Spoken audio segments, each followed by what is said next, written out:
That may be the greatest catch I've ever seen in my life. Okay, we have not done this in I don't know how long, but I am ready for it. The season is almost here, and I tweeted this out earlier today. Literally, there is nothing, and I repeat, nothing on this planet that is going to bring me the same amount of joy that I'm going to get with NFL Sunday being back. And because we are this close, we need to be looking at some of these waiver wire options, because maybe you had your draft last week, maybe you had your draft 2 weeks ago, maybe you had a month ago, but a lot has changed. And I think there are some intriguing running backs that you can go through and you can look at right about this time. Now, of course, before we get into the running backs, guys, you need to make sure you drop a like on the video, and more importantly, subscribe to the channel. We're going to go through and we're going to be making fantasy football video every single day throughout the entire season. And also make sure, guys, if you want access to our rankings, if you want access to our draft guides, if you want to support the channel, if you want to get paid money to go out there and get into some fantasy football drafts at the very last second, sign up for Underdog Fantasy with promo code FLOCK. This is where we live stream every single night, and you better believe that we are going to be going through and continuing to get those live streams going up until NFL kickoff. So make sure y'all deposit $10 on Underdog Fantasy with promo code FLOCK to get our draft guide, rankings, tiers, get $25 added to your account. Literally with the $10 deposit, you're getting paid money to get hundreds of pages of information about fantasy football. And I mean, we have had some fantastic reviews on those. And now that should be it. Let's dive into this. And if you are new to one of our waiver wire videos, how we really go through and structure this is I'm going to talk about the options that are going at pretty much the rate from shallow to deeper to deeper to deeper to deeper until the last player that we're talking about. I mean, that's going to be for like a 16-man league. It's going to be for those extremely deep rosters. But let's start it off with someone that is actually owned in about 40% of leagues. So only about half of y'all are actually going to be able to go out there and pick him up. But I think that we need to be identifying him as a running back that does have an elite ceiling in Alexander Mattison. Now, I know a lot of people are going to say, well, Mason, we can't start Alexander Mattison this week. Why the hell are you talking about him?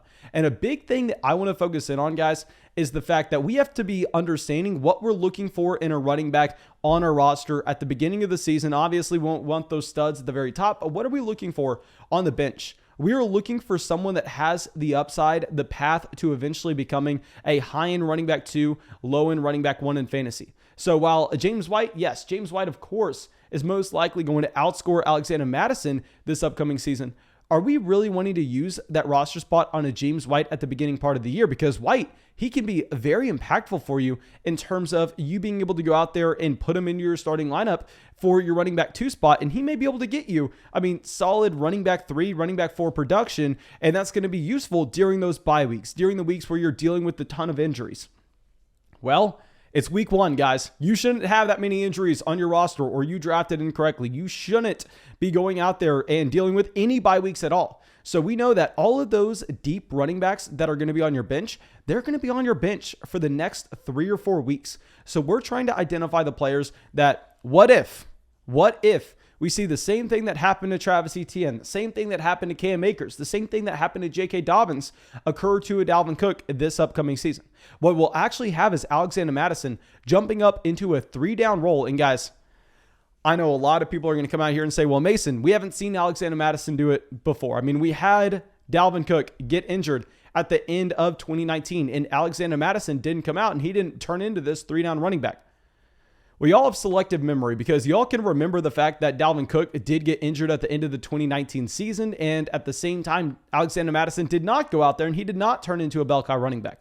But can we also look at the fact that Alexander Mattison was injured during that same exact stretch? Thomas can throw up the screenshots for y'all on the screen right now. But Alexander Mattison missed those same exact weeks that Dalvin Cook did. So that narrative is horrendous in reality. And what we actually have to look at is we know that a baseline that we're trying to expect from a mid running back 2 is going to be 15 points per game in a PPR format. And we have a couple of weeks where you actually had, I mean, Alexander Mattison going out there and getting 15 carries in a game. And I think we can all agree that based on this running back depth chart, Thomas can throw up a screenshot and show it to y'all.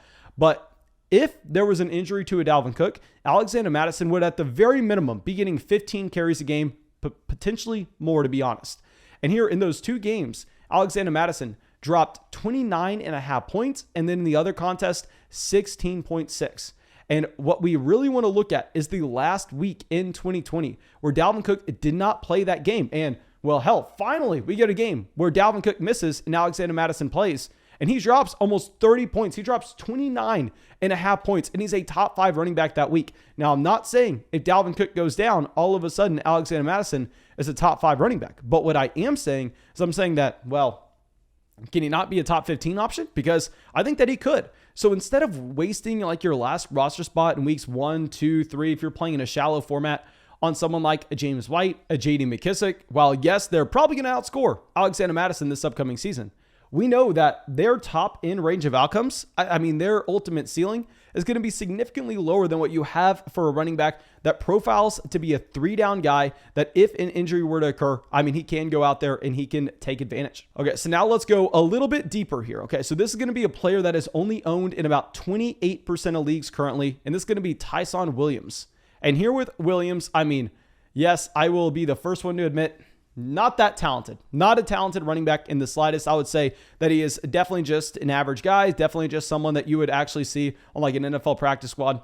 But what we can say is he is in the best situation possible for one of these waiver wire running backs coming up. He is playing, obviously, on the Baltimore Ravens offense. And here with the Baltimore Ravens, something that has not been discussed nearly enough, in my opinion, is the impact that Lamar Jackson has for the running efficiency of whatever running back is in that backfield. Because I know a lot of people want to come out and say, Mason, don't avoid Gus Edwards in drafts. Now, Gus Edwards is a fantastic running back. Look at his yards per carry. Look at his yards per carry. Well, guys, I don't want to break this news to you, but that yards per carry is 99% dictated by the offensive line and Lamar Jackson in this one scenario. Because you can look at that Gus Edwards yards per carry and you can go, oh my God, he's so good. He's so good. Yeah, Gus Edwards is a decent running back. He's not the best running back in the NFL. I mean, he's not even, in my opinion, probably a top 30 talent at the running back position in the NFL. However, when you're running alongside Lamar Jackson, we know what that actually ends up doing is with those opposing linebackers, they can't crash. I mean, with a stable quarterback, with someone like a Drew Brees, say Drew Brees goes to hand the ball off to Alvin Kamara last season, what ends up happening is that linebacker, they can crash down because they know it's either going to be a handoff to Alvin Kamara, or you're actually going to get a play action pass. But either way, the ball's going to be there. So they can go out and they can crash. Whereas if you have a Lamar Jackson, it could be an RPO. Lamar Jackson could take it off the edge. So that's why you have J.K. Dobbins leading the NFL in yards per carry last year. That's why you have Gus Edwards being a top 10 running back in yards per carry. And it's because this running efficiency here is dictated a lot by the offensive line, a lot based on how Lamar Jackson changes those opposing defenses and how they have to adjust. And if we go through and if we look at this, I mean, we are just seeing an offense that is not going to use Gus Edwards as a bell cow running back, because we can safely say that, I mean, Gus Edwards isn't as good as the other running backs that they've had starting in Baltimore over the past few years.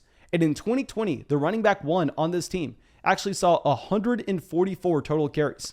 And in 2020, the running back two, they saw 134. It was neck and neck with what you actually ended up having for these two running backs. So don't necessarily want to be going, oh, okay, Gus Edwards is the bona fide starter. Gus Edwards is going out there and he's someone we should take in the 4th round. Whereas we're kind of looking at this going, oh my God, is this going to be a little more of a split? And I know what you're saying. I know you're going to say, Mason, that's a one season of a sample. Can we really try to translate that over to this upcoming year? Well, guys, we look at 2019 as well. I mean, you actually had 202 carries here for the running back one and 133 for the running back two. So we have 2 seasons to look at where we know this is going to be a split running back backfield in a fantastic situation for these guys to be running at an incredible rate with the efficiency on a per touch basis. So here I actually think that we do want to be bumping Williams up a considerable amount, and he's someone that's very low owned. Now, for whatever reason, y'all know we listed him as one of our favorite running back sleepers before the preseason even happened. Before the preseason happened, I came out and I told you why Rhamondre Stevenson was a running back that you wanted to put on your watch list, and what we wanted to see is him have a strong preseason performance, and we were going out there and picking him up everywhere. Well, somehow he is only rostered in 25% of leagues. 25. So 3 out of 4 leagues right now, Stevenson is available on the waiver wire. This makes no sense whatsoever to me. I have been on record saying this time and time again. You look at the team investment into Damian Harris versus the team investment into Stevenson, it is not that different whatsoever. They spent a 3rd round pick on Harris in 2019. I know Harris looked very good on a per touch basis last season, just like Gus Edwards did. But did they have a rushing quarterback? Yes, they had Cam Newton. It was the same exact scenario there in New England. So I don't necessarily want to say, just because he had a high yards per carry, just because he had a high grade 4 PFF, that all of a sudden Damian Harris is some bona fide stud running back. No, that's not necessarily how it looks if you look at the two profiles of these running backs that are right next to each other. And here with the Stevenson, he comes out, not only does he have a profile that I think is a lot closer to a Damian Harris than most people are giving him credit for, but guys, 30 carries, 222 rushing yards, 5 rushing touchdowns in 3 games this preseason. And trust me, I understand, guys. Yes, it's the preseason. It matters very little. When we came into the preseason, what did I say to look for? I did not say, we need to see exactly what the studs at the very top. We need to see what Jamar Chase looks like. We need to see what Devonta Smith looks like. No, we didn't need to see what those players look like. We needed to see what these running back 2, running back 3s on their respective offenses look like. That way we could figure out who is the guy that we wanted to roster coming into the season. Stevenson looked fantastic. And now, yes, I understand, guys, that he did not get any first team touches in the preseason with the New England Patriots offense. Well, I got news for you. Neither did Michael Carter. I mean, this is exactly what you see. This is what you should expect. He's a day 3 drafted rookie running back.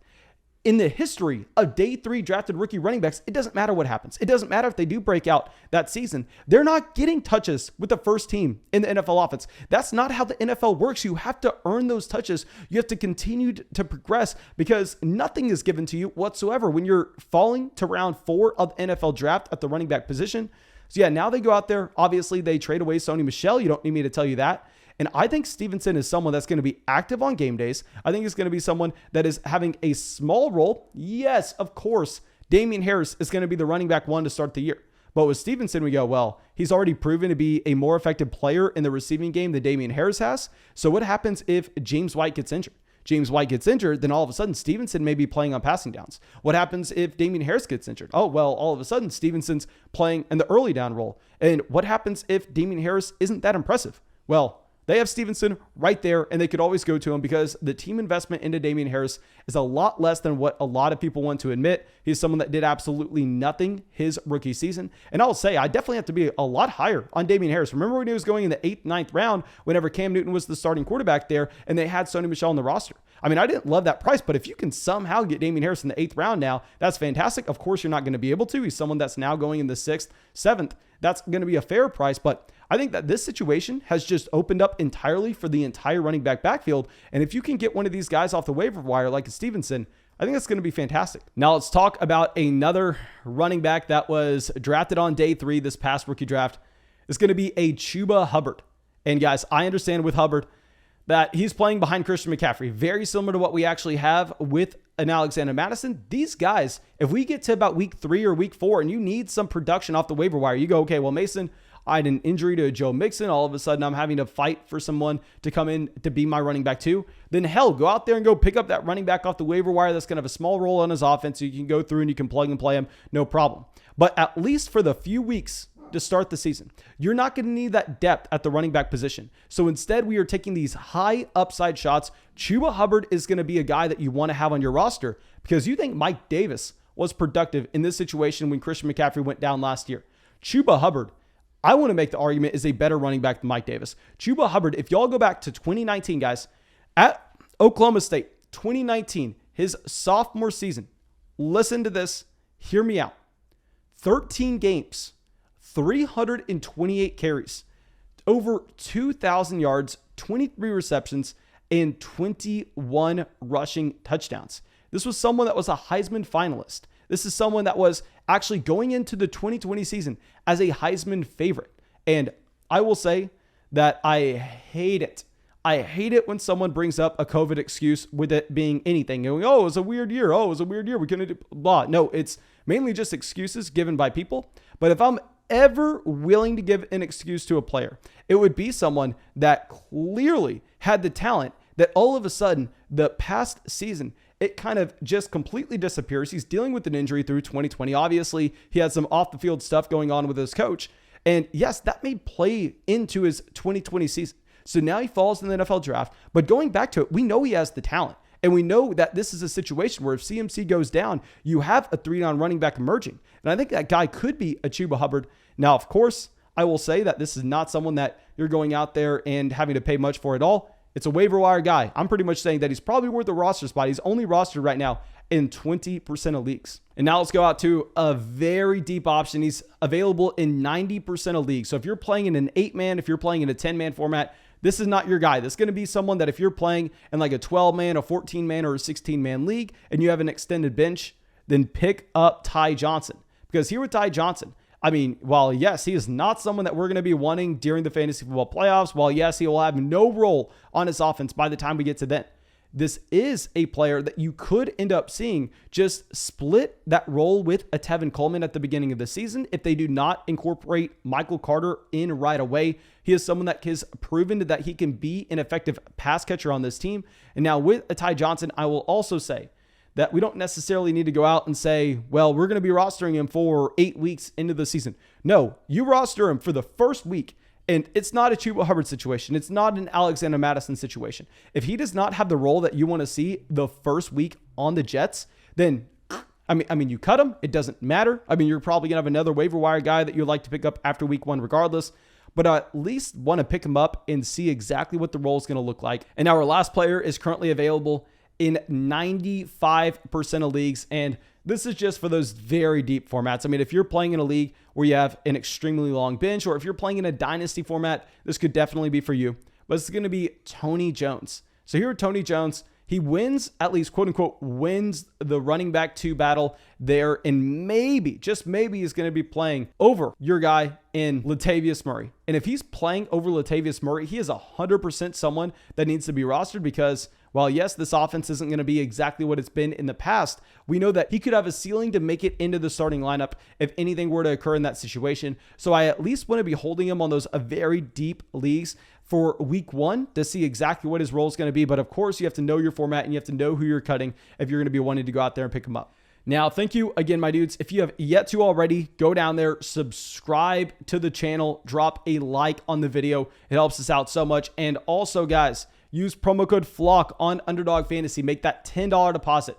Get our rankings, get our draft guide, get our tiers, get $25 added to your account so you can go through and you can play in your own fantasy football leagues and you can do it with free money. But yeah, that's all I got for you, my dudes. I really hope y'all enjoy this. And you know, we're going to be live tonight. So I hope I see y'all in the live stream tonight. Thank you to everybody supporting the show on Patreon. We got some new members in MCGC, Brian, Matthew, Craig, Ian, Woody, Colt, Marcus, Jack, and Nicholas. Thank you, my dudes.